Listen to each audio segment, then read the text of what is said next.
Salve, salve, meus queridos do Colégio Ângulo da cidade de Salto. É terceirão, onde já se viu, hein? Estamos aqui ainda em aulas virtuais, mas sempre necessárias. Eu acho que mais um pouquinho isso aqui já acaba, mais um pouquinho a gente já volta a ter contato pessoal, o que, claro, é sempre muito mais agradável. Eu queria destacar que o professor, ainda que fisicamente distante, faz questão de estar próximo de vocês do ponto de vista acadêmico, do ponto de vista da preparação para o vestibular. Portanto, não se esqueça, precisou falar comigo, basta me procurar ou pelo WhatsApp, ou pelo Instagram, pelo Facebook, enfim. Não tem problema, pode ser qualquer horário do dia. É só me mandar lá a sua mensagem, a tua pergunta, enfim, aquilo que você quiser. E é claro, pode ser que demore um pouquinho, não muito tempo, dificilmente passa de um dia. Eu faço retorno e busco retornar já com alguma solução para a tua demanda. Afinal de contas, a gente precisa ser ágil também nesse momento que nós vamos viver. Bom, na aula de hoje nós trataremos de duas questões que me parecem importantes. A primeira questão diz respeito ao subdesenvolvimento brasileiro. Por qual razão nós, Brasil, somos um país subdesenvolvido? Depois eu gostaria de apresentar três grandes sociólogos brasileiros para que a gente pudesse conhecer melhor, que são, de uma forma geral, aqueles que mais são cobrados nos grandes vestibulares do Brasil. Então a aula tem dois momentos. Primeiro momento, razões do subdesenvolvimento brasileiro. Segundo momento, os três grandes sociólogos clássicos da sociologia brasileira. Vejam vocês. Vamos começar então com as razões do subdesenvolvimento brasileiro. O Brasil é um país curioso, não? O Brasil é um país que está entre as 10 maiores economias do mundo. País que então tem um potencial. Atualmente o Brasil, se não me engano, eu não sou muito bom de estatística, mas acho que eu estou correto, que eu consultei esses dias. Se não me engano, o Brasil é a 7ª economia do mundo atualmente.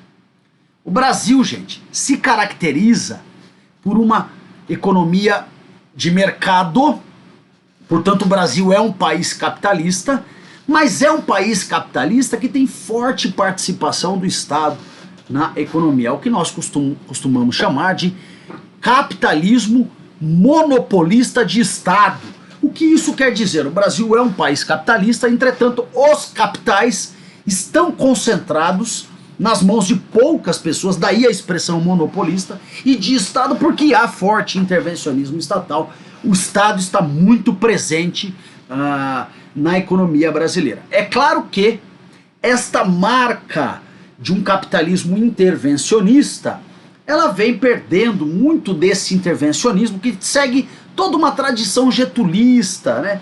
de uma presença da União, de uma presença do governo federal intensa, né? No dia a dia do cidadão, na economia, enfim.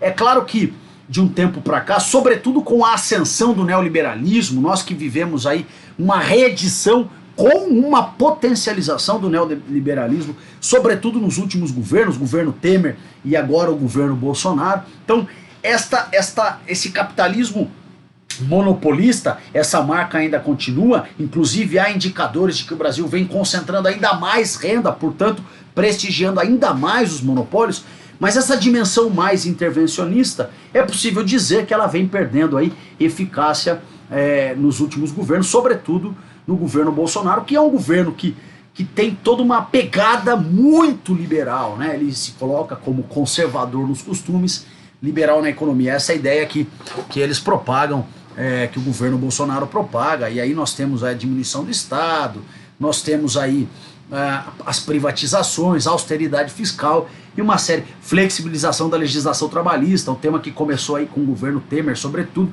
dentre outras questões que agora aqui não é o momento de esmiuçar, mas serve como aquecimento para a gente pensar essa ideia de capitalismo intervencionista, pero no mucho, de Temer em diante. É importante destacar que o governo Fernando Henrique também foi um governo que potencializou o neoliberalismo. O governo Lula foi um governo mais desenvolvimentista, assim como o da Dilma, mas havia sim uma ou outra nuance liberal, não dá para negar. Agora não, agora a coisa é liberal mesmo, neoliberal mesmo, com o Jair Bolsonaro. Bom, mas em linhas gerais, nós dizemos que o Brasil caracteriza-se por ter um capitalismo monopolista de Estado e ser um país, e ser, além de ter o capitalismo monopolista de Estado, ser um país subdesenvolvido. Tá bom, mas esse subdesenvolvimento brasileiro, ele tem, do ponto de vista sociológico, 4 grandes características. Então vamos examinar individualmente essas características. Também a ideia é ter uma visão, uma ideia mais macro, mais genérica desse subdesenvolvimento. Então são 4 características. Citarei as 4, em seguida explicarei uma por uma. Primeira característica que revela o subdesenvolvimento brasileiro é que o Brasil possui, ao longo da sua história, modernizações conservadoras. A segunda característica do subdesenvolvimento brasileiro é que o Brasil se pautou por ciclos econômicos. O Brasil também, terceira característica, sempre teve crises. As crises no Brasil são periódicas.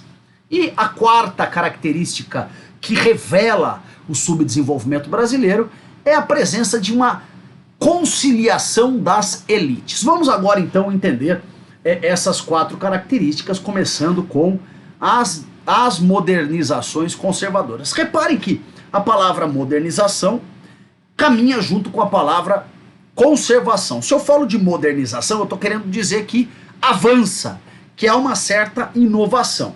Mas se eu falo também de conservação, modernização conservadora, eu estou querendo dizer que este avanço ao longo da história do Brasil é um avanço que sempre traz consigo um pedaço muito intenso do passado. O Brasil, portanto, ele se moderniza conservando aspectos de um período anterior. A gente consegue observar isso em alguns momentos. Eu posso pegar, por exemplo, a independência do Brasil. Ok, o Brasil se tornou um país independente em 1822. Agora, será que esta independência do Brasil alterou significativamente a estrutura sociológica do Brasil? Reparem que, ainda que nós tenhamos nos tornado independentes, o Brasil manteve a monarquia e o Brasil manteve a escravidão, nos moldes como já existiam. Então repare que, ainda que tenha sido uma modernização, guardou muito significativamente resquícios do passado recente. A gente sabe que a escravidão no Brasil, ela marca a estrutura da sociedade brasileira, e há uma série de sociólogos clássicos que tratam desse tema. Há um sociólogo recente, né, o sociólogo Gessé de Castro, não, minto, ou é Gessé de Castro ou é Gessé de Souza, agora me deu um branco em termos de sobrenome, mas ou é Gessé de Castro ou Gessé de Souza, tá vivo, é um cara que trabalha muito com a questão da escravidão como central para pensar toda a organização brasileira, todos os costumes, toda a cultura brasileira. Bom, vejam que a independência do Brasil, portanto, ela traz a questão da modernização, do avanço, mas traz a manutenção da monarquia e da escravidão como marca do conservadorismo. Há outras situações, gente. Você pode pensar em o ciclo do café, né? Que ele, ainda que ele também garanta para o Brasil, né, a presença de ferrovias, a presença de eletricidade, enfim, de outras questões que ajudam a desenvolver o Brasil, ele traz também a marca da potencialização da dependência econômica em relação à Inglaterra. Então você tem todo um movimento de avança, mas com o passado ali sendo carregado junto. Bom, então reparem que se você pegar, por exemplo, o processo de redemocratização do Brasil nos anos 80, como é que o Brasil se redemocratizou? O Brasil se redemocratizou não com eleição direta. O Brasil se redemocratizou passando primeiro por uma eleição indireta até alcançar, então,